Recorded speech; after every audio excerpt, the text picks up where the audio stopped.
მოგესალმებით. დღეს მინდა ვისაუბრო ისეთ მნიშვნელოვან და თან ძალიან აქტუალურ საკითხზე, როგორიც არის ნაადრევი ქორწინება. უკვე რამდენი წელია საქართველოში ზედიზედ ფიქსირდება ძალიან მაღალი მაჩვენებელი ნაადრევი ქორწინების, საუბარი არის 14%-ზე და ალბათ უფრო მეტი.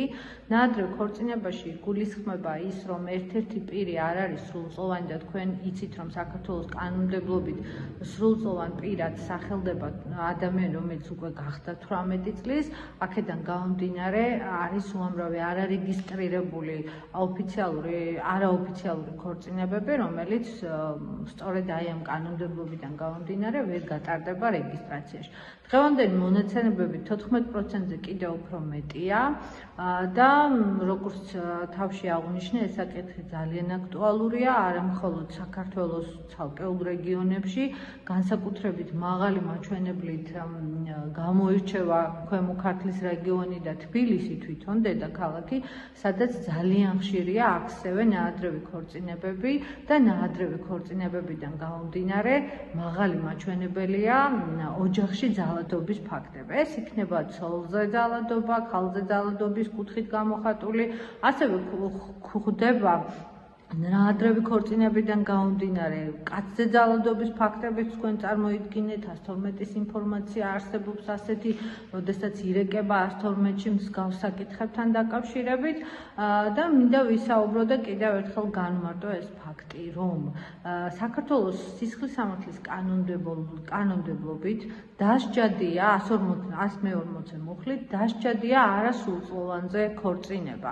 ნუ საუბარია ისეთ საკითხებზე, ისეთ შემთხვევაში, როდესაც ერთი პირი არის არასრულწლოვანი და არა მხოლოდ არაოფიციალური ქორწინება, სქესობრივი ან სხვა სექსუალური ძალადობის გამომხატველი რაიმე ფორმით ესეც არის დასჯადი. ასევე მინდა აღვნიშნო ისიც, რომ დასჯადია ასევე ოჯახის წევრების ზეწოლა შვილებზე და ძალიან ხშირად ხდება ესეთი ამბები დაბალი სოციალური მდგომარეობიდან გამომდინარე, როდესაც მშობლები ახდენენ გარკვეულ ძალადობას თავის შვილებზე და აიძულებენ დაქორწინდნენ, ეს შემთხვევაც რა თქმა უნდა დასჯადი არის და ასევე მინდა ხაზი გაუსვა კიდევ ერთ ფაქტს.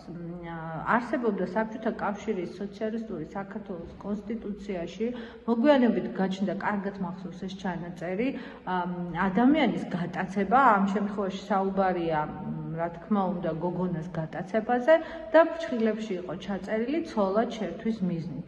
დღევანდელი საქართველოს სისხლისამართლის კოდექსის 153 მუხლით გოგონას მოტაცება, მათ შორის ცოლად მოყვანის შერთვის მიზნით აღარ არსებობს და ეს ჩვეულებრივ კვალიფიცირდება როგორც საკმაოდ მძიმე დანაშაული ადამიანის უკანონო თავისუფლების აღკვეთის მხრივ და ისჯება არის რა თქმა უნდა ერთ-ერთი მძიმე დანაშაულის გამოხატულება და ისჯება 2-დან 7 წლამდე, ასევე 12 წლამდე თავისუფლების აღკვეთით.